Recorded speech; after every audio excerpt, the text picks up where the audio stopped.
Welcome everybody, live in Monaco here on RM Sotheby's YouTube channel, because this is the week of our biannual sale in Monaco. It's the weekend of the Historique Grand Prix. We're a couple of weeks out from the main Grand Prix later this month, and I love this event because I'm just going to take my sunglasses off. Is there a more glamorous location than Monaco to be selling amazing cars? This is the Grimaldi Forum. It's kind of a big event space right on the ocean. The sea is literally there, and we've taken the whole place over. For the first time ever, actually, this is a two-day sale, 2 days full of cars. Cars down here are going to be sold tomorrow, Friday, and then we've got another auction on Saturday. And what we're going to do now is go up some steps into the main auction room, which is all being set up at the moment.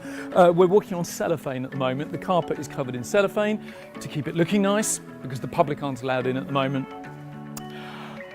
Ferrari 430, CEST, we've got all sorts of Ferrari Daytona Spider, ladies and gentlemen, a Bizzarini. We really do have some amazing stuff. Up some steps. Which way should we go, Johnny? We're going to go this way. So I think this automatic door here will work. Maybe it won't. I don't think it will. It's not going to work. Okay, so we'll go this way. This is where the admin and bidder registration goes on. So tomorrow and Saturday, this is going to be a very, very busy part of the auction room. Got memorabilia, research desk. Those guys hold all the archive material and service histories and everything else, the history files for all of the cars that we're selling. And here we are, this is the main auction room. Cars all over the place. We can't really put cars in the middle of this room because that's where the seating is going to be for when the auction kicks off tomorrow. At the front of the room there, very much I think a highlight of this auction. These are the Jody Scheckter racing cars, the star of which is the Ferrari 312 over there, the car that he won 3 races in 1979, his World Championship winning year. We've got a 6-wheel Tyrrell, we've got 2 Tyrrells, we've got 2 McLarens, we've got a Wolf, we've got a Formula 5000 car, we've got his early F3 cars, we've got absolutely a full representation of Jody Scheckter's career here. And he's going to be making an appearance, I think, tomorrow and on Saturday, which is very exciting. How great to be here with a Formula 1 driver in Monaco, a driver that has won this race, and actually won it in that car over there. And we've got all sorts of other stuff. We've got pre-war, we've got post-war, we've got supercars, we've got hypercars, we've got racing cars, we've got rally cars, we've got cars for under 100,000 euros, right the way up to several million euros. So there is something for everybody in this sale. It's going to be very exciting. And what we're going to do now is I'm going to sit down with a couple of our car specialists and we're just going to talk a little bit about what is going on here in Monaco this weekend. So thanks for joining us.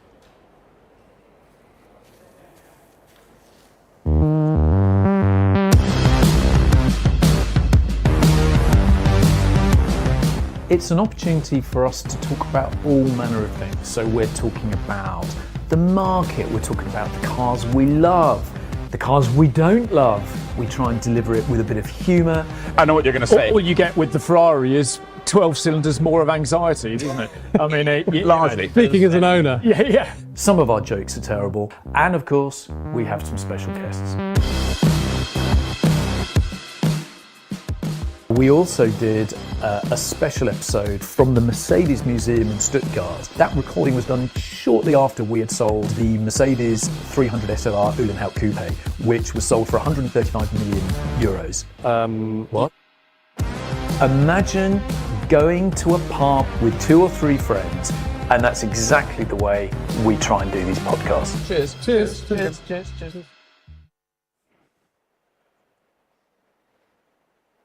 Welcome everybody. So yes, here we are. We're sitting down at last. Nice to be sitting down, isn't it, Will? I'm joined by car specialist Will Smith. Now, I did say just a moment ago that I was going to be sitting down with a couple of specialists. We were going to be joined by Felix Archer.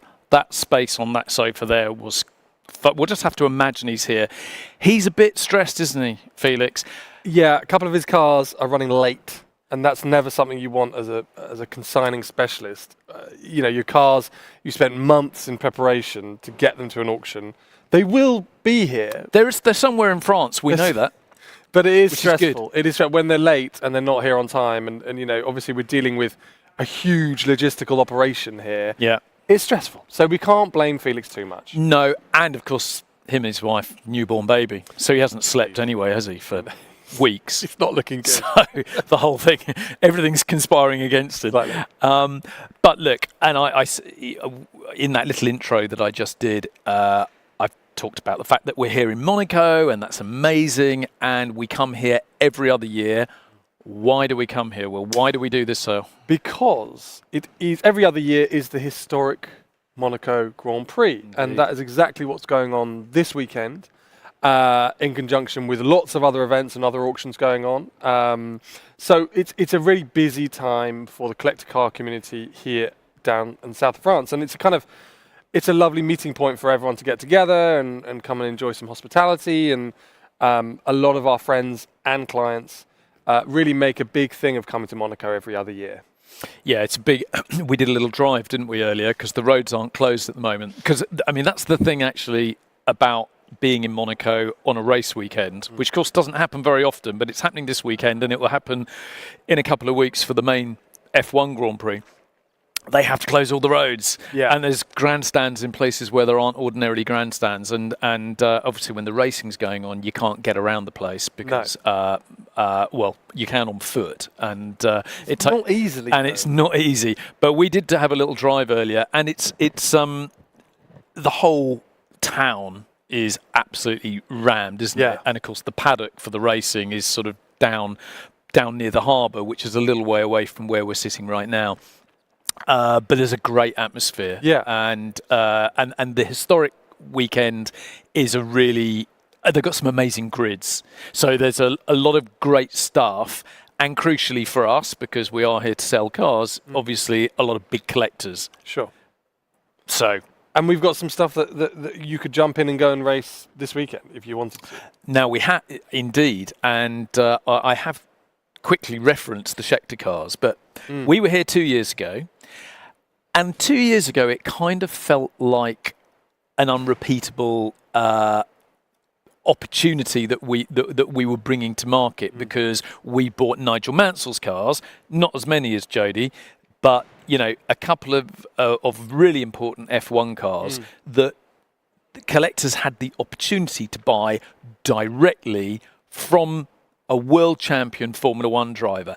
And opportunities don't happen very often. No. And here we are 2 years later, and what are we doing? We're doing it all over again. It was slightly better this time, right? Well, yeah, I mean, I think better, yes, because I think what's even... with Nigel's cars, the Williams and the Ferrari that we sold, he hadn't actually won a world championship in either of those cars. Really important cars individually in their own right. But we've got one very particular car in Jody's collection, which is the Ferrari 312 behind you, which he drove in 1979 to 3 victories in the year that he won the World Championship, including Monaco. And Italian Grand Prix as well. And Monza. And I know I should know the other one, but I can't remember the other race that he won in that car. And there is a strong sense that nobody has ever driven that car other than him. Which I find completely remarkable, really. And slightly sad, dare I say it, because, it's a car that quite a lot of people, I would imagine, wouldn't know that Scheckter still owned, right? They know he was a famous Ferrari world champion, the last kind of world champion before the Schumacher Jean Todt era in '79. And who would have known that he had that car? I mean, and the race harnesses are the original race harnesses. As far as I'm aware, he undid those harnesses when he got out of that car in the last race it did in 1979, and they're exactly the same height, the same race seat. It does run, and I've seen it run, and it runs beautifully, but it's also spectacularly original. Provenance like that and originality like that in racing cars, it doesn't really exist. I mean, it did with Nige a couple of years ago. That was amazing because he'd literally bought the cars, put them away, and hadn't really done anything. That 1989 Ferrari that we sold of Nigel Mansell's, that really, because that was a complete car. Yes. Now, it wasn't a runner, or it hadn't run. It hadn't run, I don't think, since 1989. Yeah. But the beauty of that was, I don't think anyone had put a spanner on that car since the last Ferrari mechanic put a spanner on it in 1989. And I mean, amazing. Within racing communities, when you buy a racing car, you generally want to have it spanner checked, have it looked over by whoever it is that prepares your cars.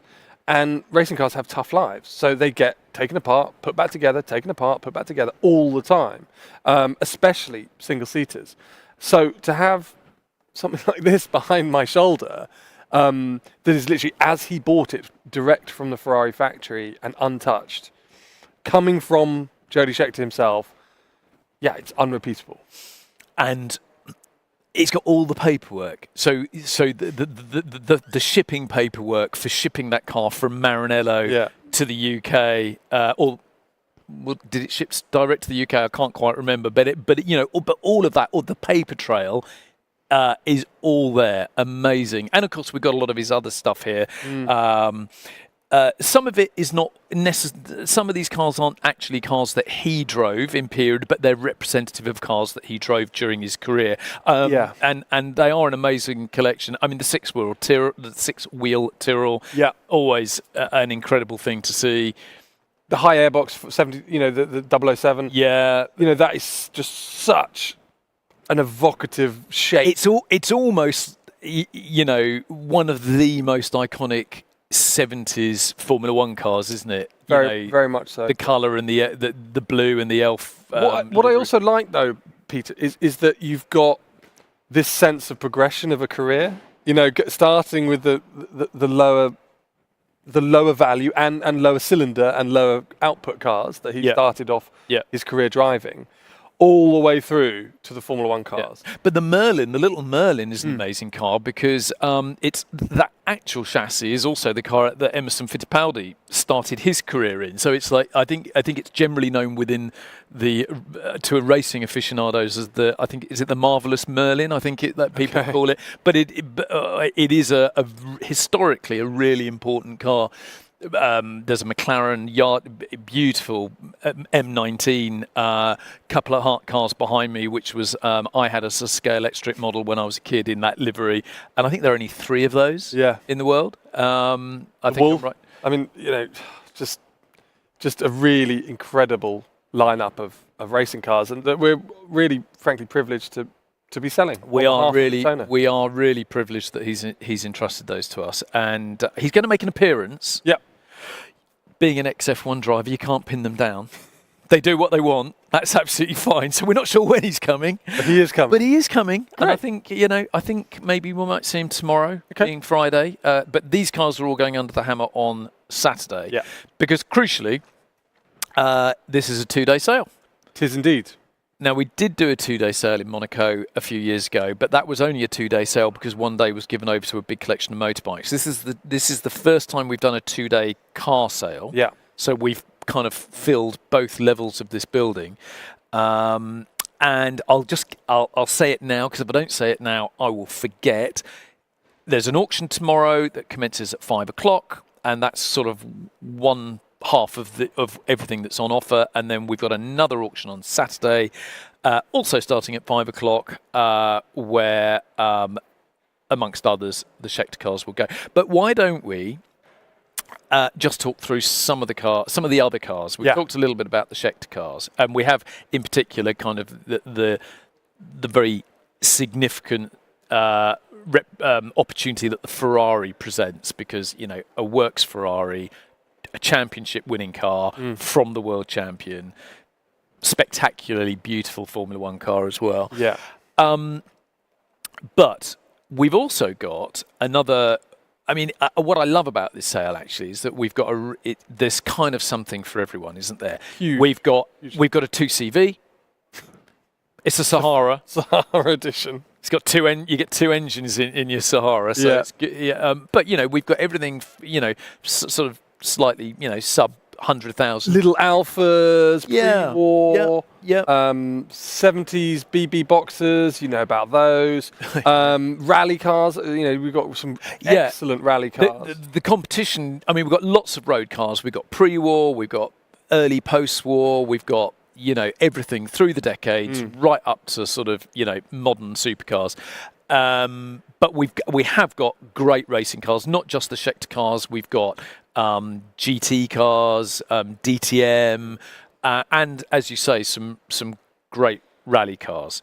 But of the racing cars, downstairs, the Porsche 917. Yeah, that's an interesting car. Yeah, that is, you know, to those that know 917s, it's actually a pretty famous one because it was really the last one out there running. You know, many years after the sort of Porsche works had gone off and developed 936s and eventually 956s, there was this one 917 still out there racing.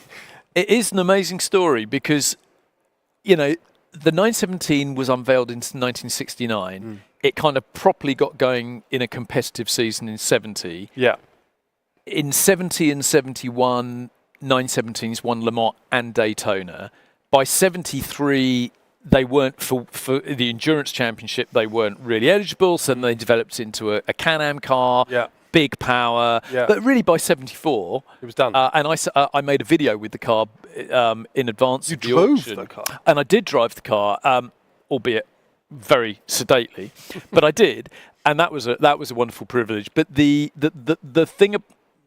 You know, it's a 1980. It competed at Le Mans in 1981. That is a full decade, more than a decade after the 917 first made an appearance. For sure, and run by Kremer, of course, who were just, you know, very, very famous semi-works outfit. You would probably call them, I would say. You know, they developed the car and turned it into that. And yeah, it's really impressive. I mean, it raced in 81 just.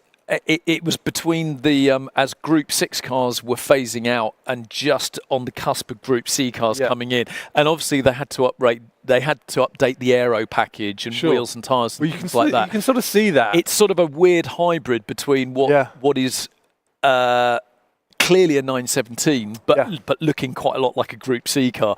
But it's an amazing bit of kit. It didn't have a particularly successful time at Le Mans in 1981, but then they took it to Brands Hatch for the 1,000 kilometres, and it led the race. Yeah, with Bob Wallach and Henry Pescarolo driving it there, which was incredible, given that they were adapting 10-year-old technology. Yeah, so the last 917 ever constructed, amazing. And I might add also that you know, if you wanted to go out and buy a 917 today, you'd be lucky to get change from $15 million, really. You know, in terms of where the market sits for them. $15 to $25 million is kind of the spread for Yeah, a period car. if you wanted a Gulf liveried 917K, yeah. Exactly. Yeah. And whereas this car at 3.5 to 5 million euros, I think looks pretty good value, really, when you compare it to you know. And it's on the button. And I literally, if people think that starting a 917 is complicated, I can tell you it's not. You get in, you turn the power on, press a button, and it fires. And, they say they're very easy to drive, like they're very forgiving. Well, I think cars at not dangerous speeds. Yeah, I said that in the film, and what I mean by that is you get in it, you do up your straps, you turn the power on, you press a button, it starts, you put it in gear, it's not a difficult gearbox, and it will chug out of the pit lane, like a Ford Mondeo, and away you go.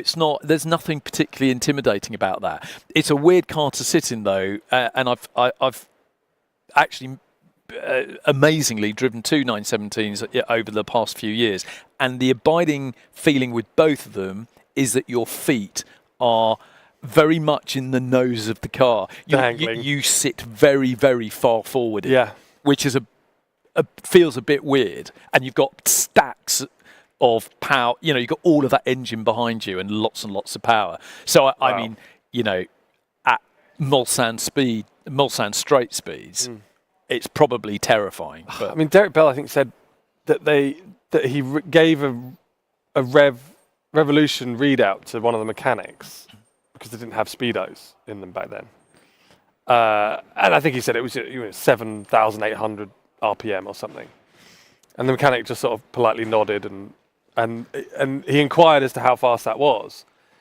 And I don't know if it was 400, but it was approaching 400 kilometers an hour in 1971, which is just insane to think that they could be doing that down the straights. Yeah, I very must say, special. I don't fancy it. And it's the engine's good. That car is essentially ready to race. It's up running, engine built by one of the main specialists. So awesome car. So that's that. We love the 917. I'll tell you what we also love. We do love Ferrari 250 PF cabs. We were kind of talking about this earlier, weren't we, over lunch? About how the Cal Spider has this mystical aura around it, right? And it's cult status, right? Whereas I would say that the PF cab Series 1s are very much the connoisseur's choice, right? Because I think you told me that they were hideously expensive when they were new. They were more I'm going to get this wrong, and probably somebody watching this or listening to this broadcast will put me right on this. But they were something. Yeah, Jarrett will. They were significantly more expensive than a Cal Spider. Yeah, I mean, not necessarily double, but they were a lot more expensive than a Cal Spider. And to look at, I would say it's more interesting to look at than a Cal Spider. They built 40 of them. This car retains its matching numbers engine. It's Classic A certified, which is for a Series 1 very rare. Most of them are non-matching. But this one retains its matching numbers engine, and in white, in Monaco. It's a great colour. Yeah, I mean, you wouldn't, unless when you see it, it's absolutely stunning. White instinctively you wouldn't think that white would be the best colour for a car like that, but it really, really is. And I think one of the reasons they were very expensive is that those Series 1 cars were made at Pininfarina by Pininfarina, but not in their main kind of production workshop. It was sort of they were like literally handcrafted by a small group of artisans in their kind of bespoke workshop area. That's probably a really bad way to describe it, but they were, and I don't think any two are identical. No, that's the other interesting thing. Well, but that's what you get from any hand-built car, isn't it? You can see those differences in a D-type or a C-type, or anything that's hand-molded in bodywork terms is going to be slightly different. But that's a really special one. Classic A certified, OBS. I mean, it is cheaper than a Cal Spider, but it's not what you'd call a bargain. No. But 4.5 to 5. You've got to look at these things in relation to the other cars of their era. Exactly. Is it quarter of a Cal Spider short wheelbase? I don't think so. No, and well, the other thing, because another car that I think we probably ought to talk about, Yeah. and this is where you get into quite an interesting dialogue on Ferrari value propositions, is that we've got a Daytona Spider, Yes. and they're super rare. 121. 121, Yeah. and this is sort of a relatively rare European spec, sold new to Italy. Yeah. Obviously, left-hand drive. Now, a million less than the PF cab, and significantly cheaper than a Cal Spider. I know it's a very different car, but still, it. I think it's an interesting point you raise actually, because the Daytona Spider, because of Miami Vice, because of the sort of cult status. Although Miami Vice car famously wasn't. But it did help. It did help. Yeah. If you're of a certain age, indeed, i.e. my age, it didn't. You want one. But no, yeah, and I think that if you take it and put it in context as to what are the open top variants that precede it, it doesn't seem bad value at no 2.5 to 3 million euros. Also, I think it was one of only 14 in Grigio. It's a cool colour. Great colour for really it. Good colour. And Euro delivered, which the vast majority of course were US delivered. So just a very special thing. Indeed. It's number 48, that car. 48 of 100. I'm not going to lie to the viewers. I have got a few notes in front of me because I know I have, a spectacular brain for retaining information, but it's not actually that spectacular. So I'm just, but it was, 48 of 121. Made all the more special by being one of just 14 in Grigio Argento, as you rightly point out. Yep, and again, on the button. Ready to go. Ready to go. Yeah. Lovely car. And I suppose, in a way, what you've got, it's funny, isn't it, when you put the Daytona next to the PF cab. Yeah.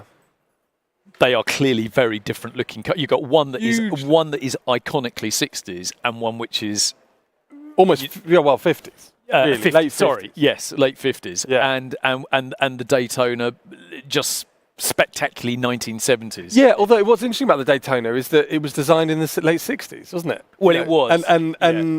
But I mean, you kind of think of it as a sort of a 70s car. You definitely. Or I do. No, I definitely do. Because that, I think when it came out I think they launched it at 69, but it didn't actually get built and rolled out to showrooms until 1970. So, when that car came out, I think it was the fastest production car in the world for like 9 years or something. The Daytona. It was extraordinary technical tour de force.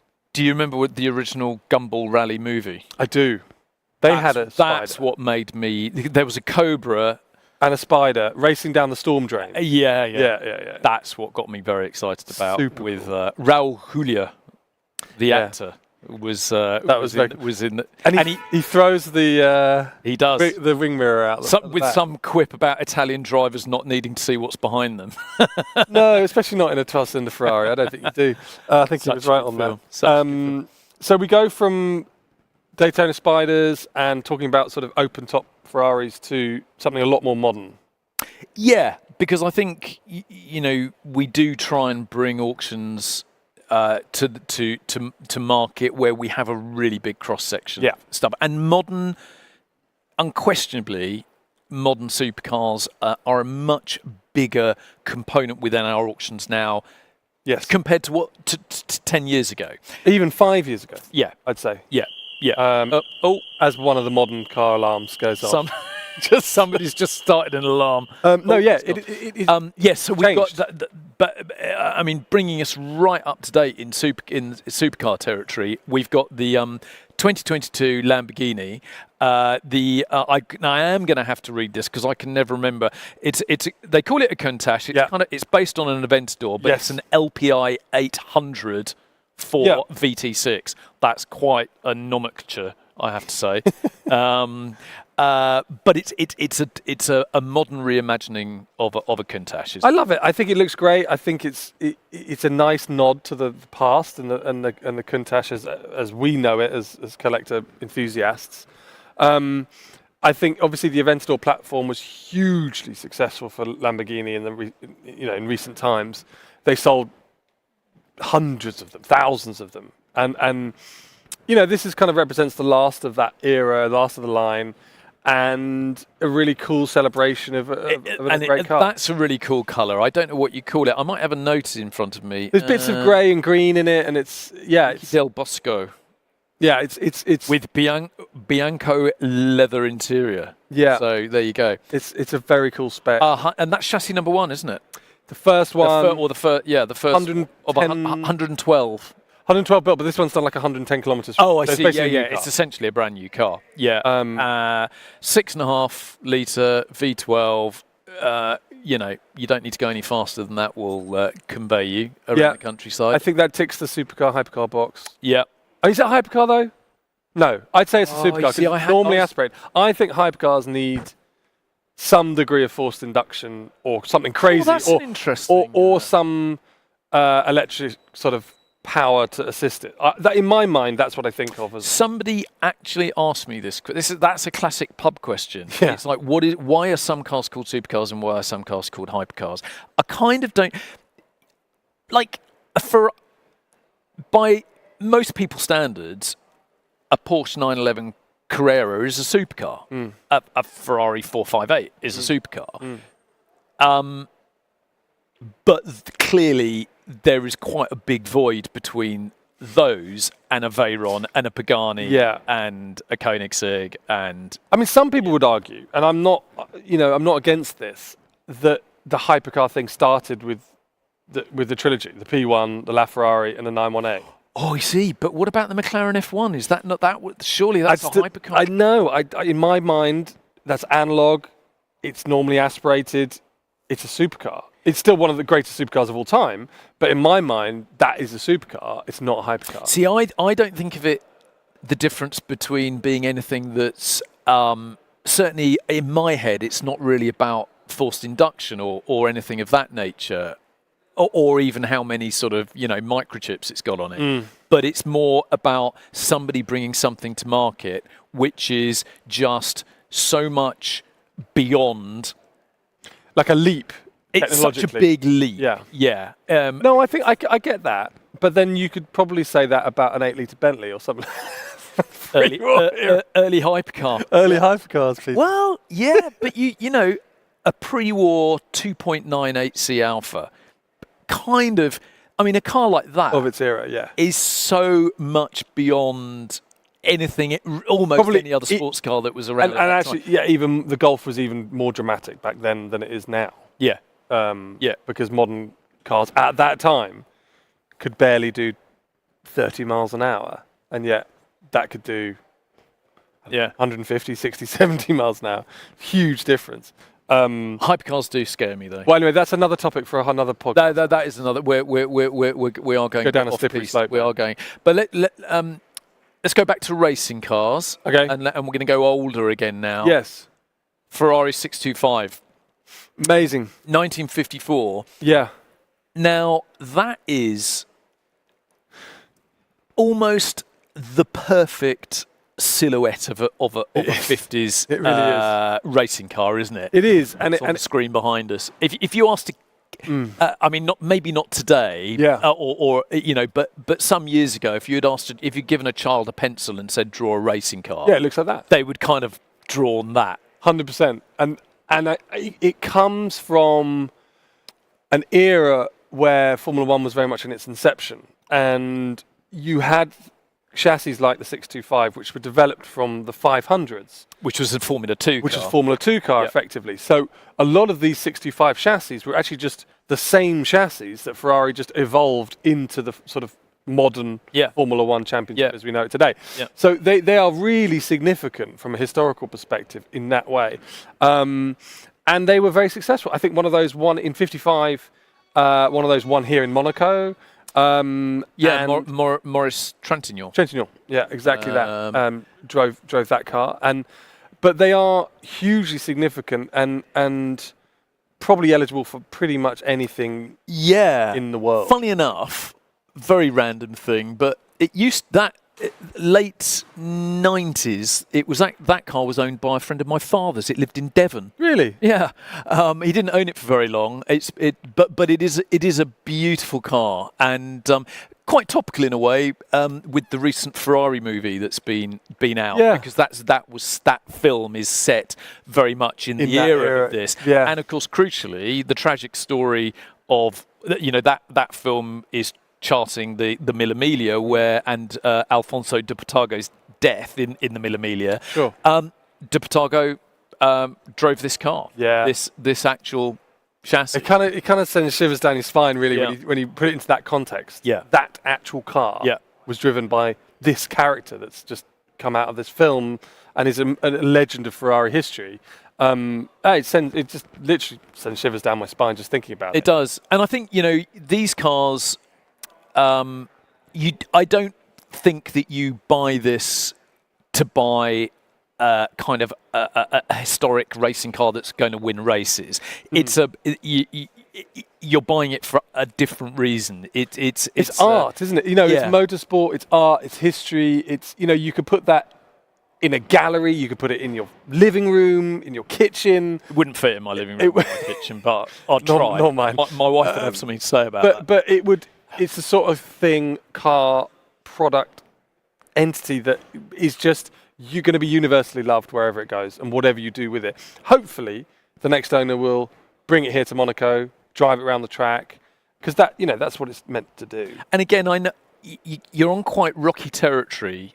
I get chastised, if I in the pub by non-car friends, if I say, oh, yeah, something's €3 million, but isn't that good value for money? Because they just stare at me like I'm a lunatic, which quite rightly, honestly, because, 3 million buys you a country estate somewhere. If they get pissy about cars and values, just talk to them about the art market and how crazy, that's on another level, isn't it? Yeah, but I suppose the point is, that car is kind of F50 money. And see, that in my mind doesn't make any sense. Yeah, two completely different cars, but that is a unique and a really important piece of Ferrari history. I know, if you're into F50s, you'll kind of claim that rightly that's a really important car as well. Great cars, but they made 350 of them. But whereas a handful of those exist, and that was driven by Ferrari works drivers. And, it was a works Ferrari Formula One car. Yeah. It's incredible to have two in one auction. Two works for Ferraris in one sale, yeah. No, that very unusual. Okay, what's next? Okay, I think we need to, because we talked about circuit racing cars, let's talk about rally cars. Not my particular strength. I love them. Yeah. My knowledge on rally cars is not mega, but I do know that the S4, the Delta, the Lancia is it's a rare beast, and that's a pretty special car. It's a very special thing. It's had a life, that car. It's been really, really campaigned throughout its life. After its career, it did rallycross, it did hill climbs. It's done a lot, and what's kind of important, I would say, about the Delta S4 is that it's sort of the reason Group B got banned. Unfortunately, a few drivers lost their lives in the late 80s driving Group B rally cars, including a Delta S4, and it was those incidents that forced the hand of FIA to ban and change the regulations. So it's sort of the wildest iteration of a Delta that you could possibly imagine. Well, we've actually got a perfect pair here, haven't we? Because we've also got a short chassis Quattro as well. Yeah, we do. And that car has been driven by the who's of world rally drivers. Absolutely, Race of Champions did more recently, and they only built 20 of the proper, works Audi Quattros, and one of these cars on their own is worthy of a whole podcast devoted to them, and it feels a bit wrong to be skipping over them so quickly, but we've got quite a lot of cars and some really, really significant competition stuff. I think, and we've got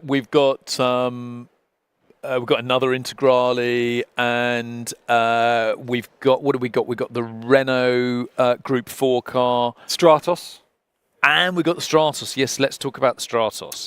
Stratos. I mean, obviously, again, a Lancia, and something that just, an era before the Deltas came in and were so dominant.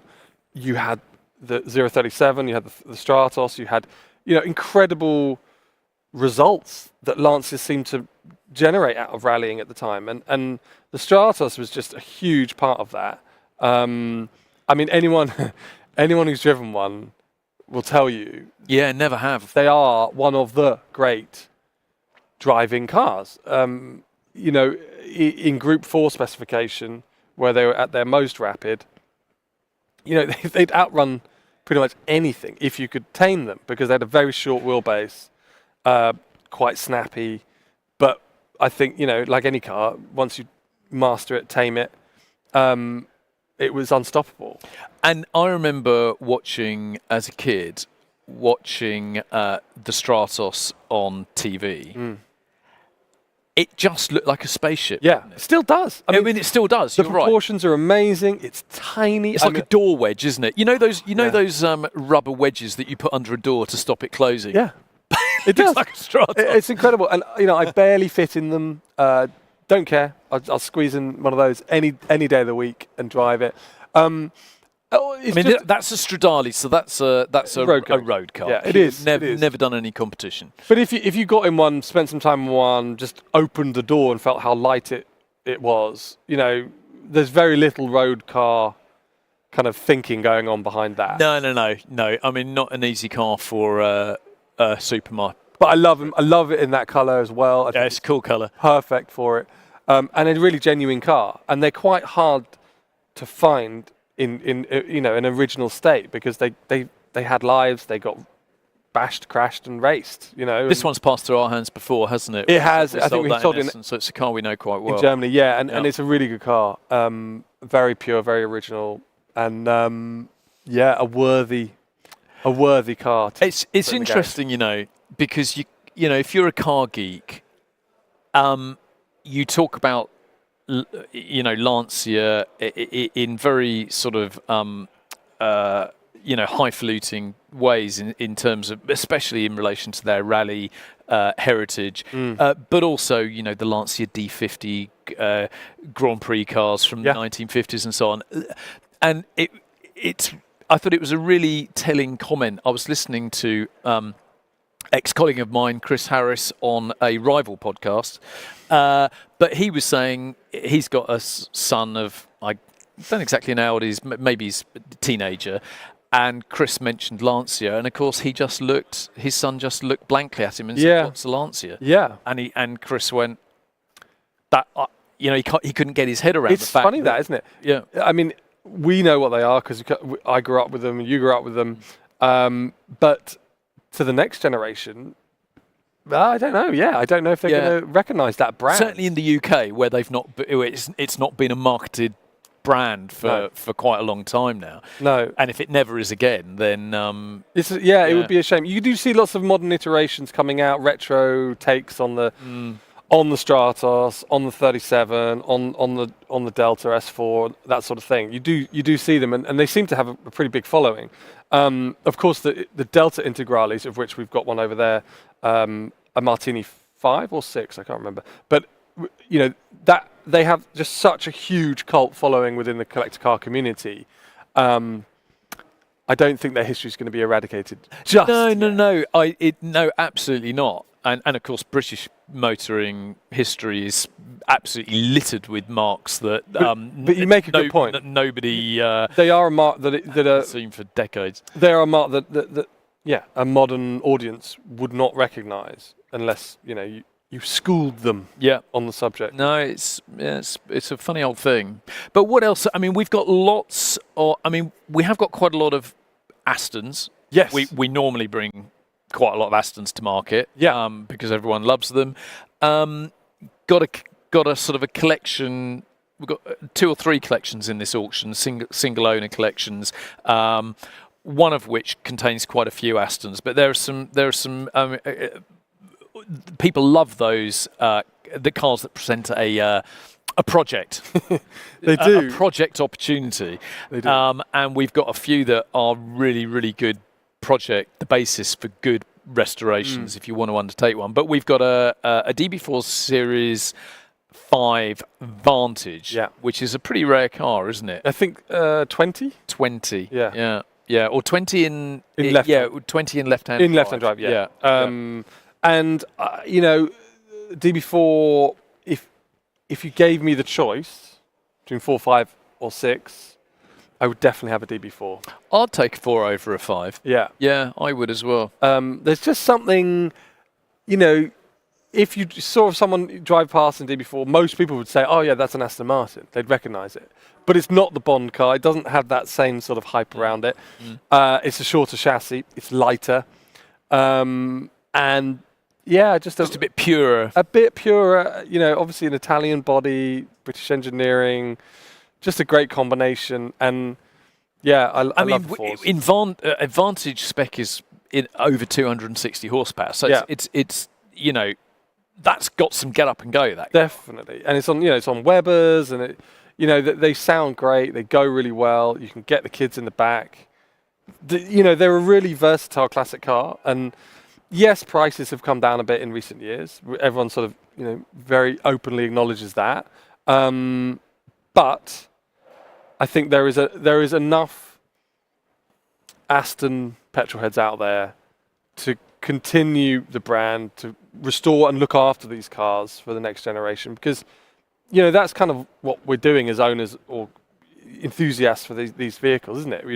We are preserving them for the next generation, and it's super important for us to do that. And when I see restoration projects that we are selling, that DB4, funnily enough, isn't a restoration project. It's very up and together, that car.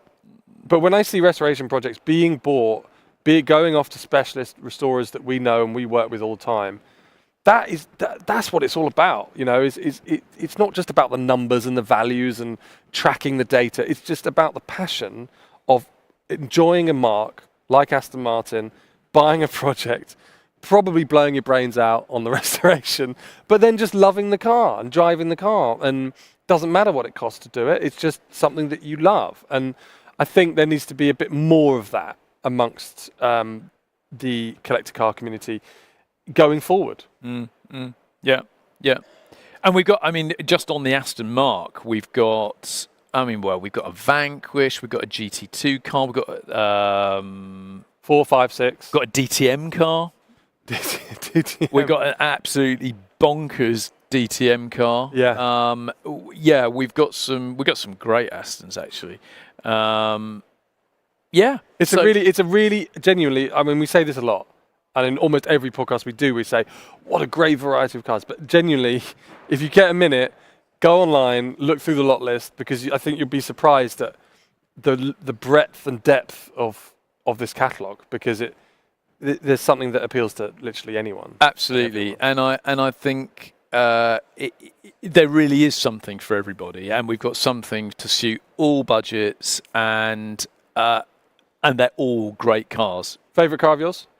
Oh no! Yeah, you can't do that to me. I haven't even decided myself. I'm going to have to look around the room. I'm not even sure if my favourite car is going to be up on this level or not. What would I take? Will Smith. What? I'll jump in while you ponder. You go. You go. There's a 993 GT2 over there, which is sort of semi-competition spec car. It's done 48 kilometres from new. It's like, it's a brand new 993 GT2. In-speed yellow. That is a car when I was a wee lad that I lusted after more than anything. I remember reading an article in Evo magazine that I think it was David Brabham was driving one and had one and was doing this road test in it. And ever since then, I've had this thing about GT2s. And that one is by far the most original, lowest mileage example I think I've ever seen. And it's not, really a road car, but you can make it into a road car quite easily. That's a really, really special car. Unfortunately, I don't fit in single-seater Formula 1 cars, Peter. I'm not built like you. You're a little bit on the tall side. So my lanky frame doesn't really work in those cars. So I'd love to own that or any of them, but it would be, unfortunately, an exercise in just looking at them if I bought them. I think I would. Well, if I really had no concern for budget, I think actually the PF Cab. Okay. I do love. Didn't you? Well, I think that was the car that you drifted around a corner at a certain French racetrack. Is it the same? It is the same car. It's the same car. So not only have you chosen that car, but you've driven it. It was a different colour then. And a little slidey moment. I did have a little slidey moment. It was quite good. Everyone was sort of giving you a little round of applause. Yeah, it looks so much better now, though. It does. It? It's transformed. I think, okay. I think I can hear music. I think we need to stop talking. All right. Everybody, thank you ever so much to anybody who has taken the time to tune in and watch this. I hope you enjoyed it. I hope we haven't sent any of you to sleep. It's a great sale. We've got some great cars. 2 days, 2 auctions, one tomorrow, Friday, 5 p.m. Central European time. You can watch it live on our website, rmsotheby's.com, and there's another one on Saturday. And if you can't buy a car and you don't want to bid, but you just want to tune in and watch what's going on, I strongly recommend you do, because it's quite entertaining. Thank you for joining us, and we'll see you next episode in a week or so.